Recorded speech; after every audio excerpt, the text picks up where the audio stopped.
Yo sé exactamente qué te han dicho toda la vida. Que eres demasiado sensible, que te tomas todo demasiado a pecho. Y quizá, durante años hayas pedido perdón por tus lágrimas. Las hayas escondido. Hayas intentado ser más complaciente con los demás. Pero hoy estoy aquí para decirte algo importante. Las lágrimas tienen causas profundas, inconscientes, de las que a veces ni siquiera nosotros mismos somos conscientes. Primera razón, ansiedad. Hay personas que viven con un miedo de fondo dentro. Todo el tiempo esperan que algo ocurra. Que algo salga mal. Que no podrán con todo. La ansiedad vive en el cuerpo, en los hombros tensos, en la respiración superficial, en la imposibilidad de relajarse de verdad. Estas personas suelen parecer fuertes, controlan, planifican, piensan un paso adelante. Les importa estar listos para todo, porque por dentro sienten que el mundo no es un lugar seguro. Pero la ansiedad no puede quedarse contenida para siempre. Se acumula como presión dentro de un recipiente cerrado. Y en algún momento, el sistema nervioso no lo soporta más. Las lágrimas se convierten en una forma de liberación. A través de ellas, el cuerpo suelta el estrés acumulado. Segunda razón. Lágrimas durante el conflicto. En muchos de nosotros, la rabia estuvo prohibida desde la infancia. No te enojes. No te atrevas a contestar. Compórtate bien. Cuando contigo son injustos, y la rabia o la protesta están prohibidas, solo queda llorar de impotencia. Cuando ya eres adulto y te enfrentas a un conflicto, sucede exactamente lo mismo. Por dentro se levanta la rabia.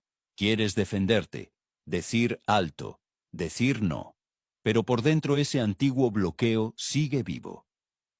Y entonces la rabia que no puede salir se convierte en lágrimas. Tercera razón. Trauma generacional. A veces lloramos no solo por nuestro propio dolor, sino por el que llegó hasta nosotros a través de generaciones, a través de guerras, de pérdidas que no pudieron ser lloradas, de miedos que se transmitieron como herencia.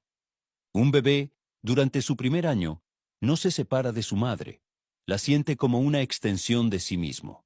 Y si la madre vive en duelo, en ansiedad, en depresión, el niño lo absorbe todo con su cuerpo. No entiende aún lo que ocurre, pero su cuerpo ya sabe. El mundo es peligroso. Y más tarde, en la vida adulta, puedes llorar sin una razón visible, pero por dentro llora aquel bebé que intentaba compartir el dolor de su madre para aliviar un poco su carga. A veces, lloramos incluso por generaciones enteras, por aquellos a quienes no se les permitió el duelo. Cuarta razón, compasión por los animales. A veces una persona rompe a llorar al ver a un gato o a un perro abandonado, y algo se aprieta muy dentro. No siempre es solo empatía. En ese momento puede despertarse nuestra propia vieja herida. Reconocemos en esos ojos nuestra propia soledad, nuestro abandono. Esa parte que una vez también fue pequeña, indefensa, dejada a solas con su dolor. Y al mirar esos ojos, de pronto tocamos esa compasión por nosotros mismos que nos prohibimos sentir durante años. Quinta razón, duelo aplazado. A veces, en el momento de perder a un ser querido o a una mascota, no sentimos casi nada. Nos mantenemos firmes. Funcionamos, resolvemos asuntos, sostenemos a otros, y pasan los años. 1, 2, 3. Y entonces, desde fuera puede parecer que la persona llora por una pequeñez. Pero en realidad, a través de esa pequeñez, irrumpe aquel duelo, al que una vez no se le permitió salir. Aquello que era demasiado doloroso sentir de golpe. Aquello que tuviste que posponer para sobrevivir. La razón existe. Solo necesitó tiempo.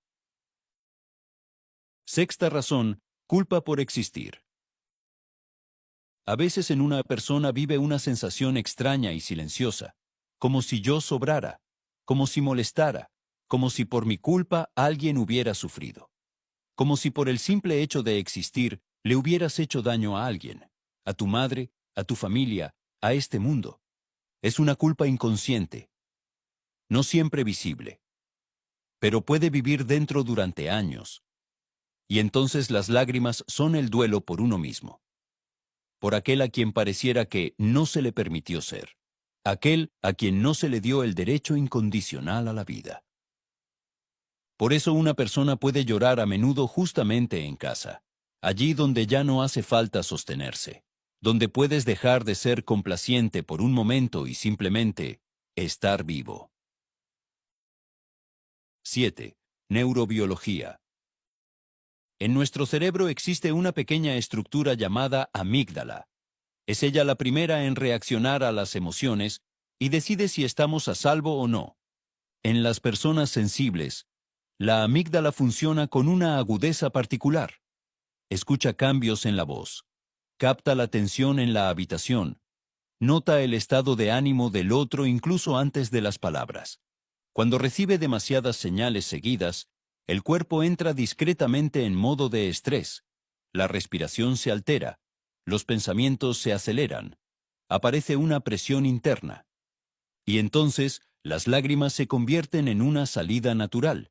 A través de ellas, el organismo reduce el nivel de cortisol y libera el exceso de estrés. 8. El dolor del contraste. Esta es quizás la razón más paradójica. A veces no lloramos de pena, sino cuando nos ocurre algo bueno. Cuando alguien, por primera vez en mucho tiempo, nos muestra un cuidado genuino, nos abraza, o simplemente nos dice una palabra amable. ¿Por qué? Porque en ese instante sentimos el contraste con una claridad brutal. En ese instante de luz, te das cuenta de la oscuridad en la que has estado viviendo hasta ahora. La bondad ajena te recuerda cuánto tiempo estuviste sobreviviendo sin amor. Cuánto tiempo has tenido que ser fuerte, sin que nadie te sostuviera. Lloras porque finalmente puedes quitarte la armadura. Lloras porque comprendes lo poco que necesitabas para ser feliz y que aún así no lo tenías. No temas a estas lágrimas. Ellas dicen cuánto necesitaba tu corazón ser amado. Querido espectador, tienes pleno derecho a tus emociones. Eso significa que todavía estás vivo. Deja que el niño que llevas dentro sienta, que se alegre sin explicaciones, que llore sin culpa, que se enoje sin miedo a ser rechazado.